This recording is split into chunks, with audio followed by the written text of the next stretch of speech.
Hello friend, I am doctor Harshad Rawal MD homeopaths और मेरी channel में आपका स्वागत है। मित्रों, मॉनसून ऋतु आ रही है तो इसमें हमको शरीर को भी तैयार करना पड़ेगा, क्योंकि सब ऋतु में हमको हेल्दी तो रहना ही है। परंतु तो फिर भी हमको कुछ वायरल या बैक्टीरियल इन्फेक्शन हो जाते हैं तो हेल्थ में डिस्टर्ब हो जाती है और हमारा जो डेली रूटीन में हमको डिस्टर्ब हो जाते हैं। ऐसे तो ये जनरली यही ऋतु में बोला जाता है कि भाई मानसून ऋतु में बीमारी ज़्यादा बढ़ती है और डॉक्टर का बिजनेस भी बढ़ता है। ये सही बात है, क्योंकि जब भी मानसून होता है सनलाइट कम होती है, तो सनलाइट कम होने से वजह से हवा में छोटे छोटे जीव जंतु जैसे वायरल है, बैक्टीरियल है या पैरासाइट्स है, ऐसे छोटे जो माइक्रोबियन है वो बहुत ग्रोथ हो जाते हैं और ह्यूमन बीइंग को डिस्टर्ब करते हैं। इससे जरिए बहुत सारे डिजीज़ हो जाते हैं। तो आज हम डिस्कस करेंगे मानसून ऋतु में स्किन डिजीज़ में। तो 5 ऐसे स्किन डिजीज़ है तो ज़्यादातर मानसून में दिखा गया है। तो इसको बचने के लिए और मिटाने के लिए और जब उभर आते हैं तो उसको ट्रीटमेंट के लिए होम्योपैथिक का क्या फोकस है, ये सब कुछ ही में चर्चा करेंगे। मित्रों, जब स्किन डिजीज़ होती है तब हमको एक मीठी खुजली आता है और इसमें से कई बार धीरे धीरे बढ़ता है, कई बार अंगुली में हो जाता है, कई बार बालों में हो जाता है। तो हम कुछ ऑइंटमेंट लगा देते हैं। तो सामान्य ऑइंटमेंट से तो हफ्ते में मिट जाता है, पर कई बार नहीं मिटते हैं तो डॉक्टर कोई स्टीरॉयड जन्य कोई दवा देते हैं। तो ये 10-15 दिन लगा देते हैं तो ये ठीक हो जाता है। ये बाद फिर से उभर आता है, ये बार बार उभर आता है और बार बार हम ज़्यादा स्टीरॉयड दवा लेते हैं। तो हम होम्योपैथिक ऐसा मानता है कि भाई आप रोग को दबाओगे तो ये डबल स्ट्रेंथ में बाहर आएगा, परंतु इंटरनल आप जो दवा करोगे तो ये अंदर से बाहर रोग निकल जाएगा और मिट जाएगा। तो यही सच मेथड है स्किन डिजीज़ को मिटाने के लिए। आधुनिक साइंस में स्किन डिजीज़ के लिए आप ट्रीटमेंट तो करते हैं पर वो टेम्पररी रिलीफ होता है, परमानेंट नहीं जाता है। कई बार परमानेंट जाता है तो ये स्किन का स्ट्रक्चरल जो ब्यूटिफिकेशन होता है वो डिस्कलरेशन हो जाता है और स्किन देखने के लिए अच्छा नहीं लगता है। स्किन में जो लस्टर बनना चाहिए वो नहीं बनता है। टेम्पररी आपको लगता है कि हाँ मिट गया है, पर तो डिजीज़ अंदर से अंदर रहता ही है। तो ऐसा कंडीशन में आप जो होम्योपैथिक दवा लेते हैं तो डिजीज़ तो मिट जाता है, पर स्किन का ब्यूटिफिकेशन ऐसे नहीं ऐसे रहता और इसे भी अच्छा होता है। तो ऐसे डिजीज़ में हम फर्स्ट डिस्कस करेंगे सीबोरिक डर्मेटाइटिस। तो सीबोरिक डर्मेटाइटिस क्या है? तो ये सीबम ग्लैंड होती है, इसमें से ऑयल निकलता है जो हमारे स्किन को लस्टर रखता है, स्किन को प्रोटेक्शन रखता है बाहर से पॉइजनस गैसेस से या वायरल और बैक्टीरियल से। पर कई बार इसमें इन्फ्लेमेशन हो जाता है। इन्फ्लेमेशन होने का ऑटो इम्यून डिजीज़ भी है उसको, तो इसको भी क्लासिफाइड किया गया है। आधुनिक साइंस नहीं मिटाते तो उसको ऑटो इम्यून डिजीज़ बोला जाता है, पर होम्योपैथिक उसको ऑटो इम्यून डिजीज़ नहीं मानता है, ये इन्फ्लेमेटरी डिजीज़ मानता है। तो हमारे सीबेस ग्लैंड में इन्फ्लेमेशन हो जाता है तो ज़्यादा सीबेसिस ग्लैंड हमारे कहाँ जहाँ हेयर होता है वहीं होता है, जैसे बालों में या बियर्ड्स में, कान के पीछे, आईब्रो में और कई बार हमारे चेस्ट में जहाँ बाल है या ग्रोइन एरिया में। तो इस सीबोस ग्लैंड्स में इन्फ्लेमेशन हो जाता है तो क्या होता है, स्किन ड्राई हो जाती है और कई बार वाइट स्केली खुलता है। जैसे हम गार्लिक के जो ऊपर के छिल्ले होते हैं ऐसे छिल्ले पोपड़े निकलते हैं। कई बार इसमें से खून भी निकलता है, कई बार ईचिंग रहता है दर्दी को और बार बार ईच करना पड़ता है, कुछ ऑयल लगाना पड़ता है। इससे जरिए हेयर फॉलिंग्स होता है, बाल पतले हो जाती है, इरिटेशंस हो जाता है, नींद नहीं होती है, दर्द को स्ट्रेस हो जाता है। कई बार अंदर से ब्लीडिंग भी होता है और परु भी निकलता है और पेनफुल रहता है, बहुत एक्सट्रीम स्टेज होता है। कान भी डिस्कलरेशन होता है, कान में कलर डिसलोकेशन होता है, इसमें से स्केली खुलता है। बियर्ड में वाइट स्केली निकल आता है, थोड़ा भी कोम करे तो स्केली निकल आता है।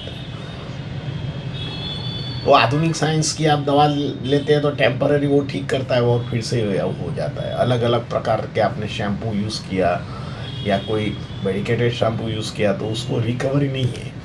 पर जो होम्योपैथिक में आप मेजेरियम है, सल्फर है, पेट्रोलियम है, ग्रेफाइटिस है एंड हेपार सल्फ का उपयोग करते हैं तो ये सीबम ग्लैंड फिर से रिस्टोर हो जाती है और इसमें से जो ऑयल का स्त्राव फिर से बैलेंस से निकलने लगता है और स्किन को प्रोटेक्ट भी करता है और स्किन हमारी हेल्दी भी हो जाता है। ये कोई मिरेकल नहीं है, पर होम्योपैथिक साइंस भी अमूक मेडिसिन है। उसको एप्लीकेशन तो आपको अंडर डॉक्टर के सुपरवाइजन में ही लेना चाहिए। तो आपके जब सीबोरिक डर्मेटाइटिस हो जाए तो आपके कोई नज़दीक के होम्योपैथ पे जाके आप उसको ट्रीटमेंट के लेके आप रिस्टोर कर सकते हैं। ये डिजीज़ पैटर्न नहीं है। आधुनिक साइंस उसको बोलता है कि ऑटो इम्यून डिजीज़ है, क्योंकि ऑटो इम्यून डिजीज़ को क्लासीफाइड ऐसा किया जाता है कि ये रोग के साथ लाइफ लॉन्ग जीना पड़ेगा। ऐसा नहीं है, फैटल तो है ही नहीं, ये को मार नहीं देता है, पर कॉस्मेटिकली आपको ख़राब दिखता है। तो आपको ज़रूर ऐसे कंडीशन में होम्योपैथिक ट्रीटमेंट लेना चाहिए। दूसरा डिजीज़ है लाइकन प्लेनस। लाइकन प्लेनस भी ऐसे ये स्किन डिजीज़ है और इसमें दर्दी को एक छोटा ब्लैक कलर का डॉट सा कहीं से भी आ जाता है। कई बार हाथ में होता है, कई बार पैरों में हो सकता है, चित्र में देख सकते हैं आप। शुरुआत में मीठी खुजली चलता है, पर धीरे धीरे ये मीठी खुजली और बढ़ता है और खुजलने से यहाँ से खून निकलता है और खून के धब्बे में से ब्लैक डॉट्स पड़ जाता है और इतने सारे ब्लैक डॉट्स हो जाते हैं तो दर्दी का ओरिजिनल स्किन से ज़्यादातर वो खून के धब्बे ही दिखती है। बहुत सारे एंटीबायोटिक, बहुत सारे ऑइंटमेंट लगाने के बाद भी वो रिस्टोर नहीं कर पाते और फिर से उभर आते हैं। ये कंडीशन रिपीटेशन करने के स्किन का लस्टर भी ख़राब हो जाता है, स्किन भी डल हो जाती है और आफ्टर ऑल स्किन भी डल हो जाती है और धीरे धीरे तो फेस पर आते हैं, छाती में आ जाता है, पीठ पर आता है, लेडीज़ का कई बार तो ब्रेस्ट के पीछे भी हो जाता है, ग्रोइन एरिया में रहती है। तो जब भी बाहर निकलता है, खुजली आता है, तो समाज के साथ बैठने से, जो खुजलने से अच्छा नहीं लगता है, तो ये सोशल स्टिग्मा भी बना रहता है। पर आप होम्योपैथिक जो दवा करते हैं और आपको जब डॉक्टर बोलता है कि भाई लाइकन प्लेनस हो तो आप साबुन नहीं लगाने का, कोकोनट ऑयल लगाने का, सनलाइट में बैठने का, ये हाइजीन कपड़ा पहनिए, सूती कपड़ा पहनिए और सॉल्ट और शुगर वाला फूड कम खाइए, ऑयली वाला फूड कम खाइए, स्ट्रेस कम कर दिए, क्योंकि ऑटो इम्यून डिजीज़ को क्लासीफाइड किया गया है। तो जितना मगज शांत रहेगा वो रोग इतना ही रिकवर करेगा। तो आप होम्योपैथिक में मर्कसॉल है, हेपार सल्फ है, कैल्केरा कार्ब है, आर्सेनिक आल्व है, एंटीपुडम है एंड आप बेलाडोना का उपयोग करते हैं तो धीरे धीरे रोग काबू में आ जाता है, लोई को शुद्धिकरण करता है और लोई में जो फंगस है वो भी दूर कर देता है और लाइफ लॉन्ग गारंटी के साथ दर्दी को रिस्टोर कर देता है। और स्किन में डिस्कलरेशन तो बिल्कुल रहता नहीं है, स्किन फिर से उसकी ओरिजिनल लस्टर में आ जाती है, ब्यूटिफिकेशन हो जाता है और दर्दी को कॉन्फिडेंस भी बढ़ता है। तो जब भी आपको लाइकन प्लेनस का डायग्नोसिस हो जाए, जरूर होम्योपैथिक ट्रीटमेंट लेना चाहिए। थर्ड डिजीज़ है, यही सीज़न में लोगों को कई बार अर्टिकेरिया रैश हो जाता है। अर्टिकेरिया रैश એટલે चमड़ी ऊपर थोड़ा थोड़ा सूजन वाला रेड, आप स्किन में भी देख सकते हैं, रेड बुल्ली टाइप्स इरप्शन हो जाते हैं। कई बार रात को सो जाते हैं कुछ नहीं होता है, पर सुबह में उठते हैं तो लिप्स के आजू बाजू में, नोज़ के आजू बाजू में, छाती में, गले में, हाथों में, और उसको ये पार्ट गर्म लगता है, टाइटनेस लगता है और उसमें नमनेस लगता है। कई बार तो खुजली भी चलता है, ज़्यादा होता है तो दर्दी को फीवर भी आ जाता है। ये बच्चों में ज़्यादातर दिखा गया है। कई बार ग्रोइन एरिया में, जेनाइटल ऑर्गन में बड़ा बड़ा हो जाता है, पेशाब करना भी दर्दी चिल्लाता है, मुँह के आजू बाजू में हो जाता है। ये फूड एलर्जी भी हो सकता है। तो बच्चों में जैसे बाहर के फूड वेफर्स होते हैं, पैकेट वाले फूड होता है, उसको अवॉइड करना चाहिए और बच्चे को हेल्दी फूड देना चाहिए, खटाश चीज़ नहीं खाना चाहिए और रेगुलर थोड़ा मीठा से भी परहेज रखना चाहिए। साथ में होम्योपैथिक में एपीस है, नेट्रम्यूर है और बोरेक्स दवा है, प्लस वैनिडाटा है और आप उसको जिंकम मैट है और लेचिसिस जो दवा का उपयोग करते हैं तो पुराने अर्टिकेरिया रैश है वो कंप्लीट क्योर और रिस्टोर हो जाता है। फोर्थ नंबर का है एक्जिमा। ये सीज़न में पेशेंट को चमड़ी पर दाग पड़ जाते हैं, इसमें से लोई परु निकल आता है, क्रैक्स हो जाता है और ये हाथों की फिंगर्स में होता है, पैरों की फिंगर्स में होता है, तलवे में हो जाता है। और ऐसी तरह यही सीज़न में ज़्यादा होता है, जैसे मानसून का गंदा पानी आता है तो भी ये हो जाता है। पैर खराब हो जाते हैं, उसकी अंगुली खराब हो जाती है, इसमें से पानी निकलता है। तब आप होम्योपैथिक में सिलीशिया है, रस्टॉक्स है, कैलकेरिया कार्ब है, आर्निका मोंटोना है, रस वैनिडाटा है, ग्रेफाइटिस है, पेट्रोलियम का उपयोग करते हैं तो यही सीज़न में जो एक्जिमेटस इरप्शन है वो भी बढ़ जाता है।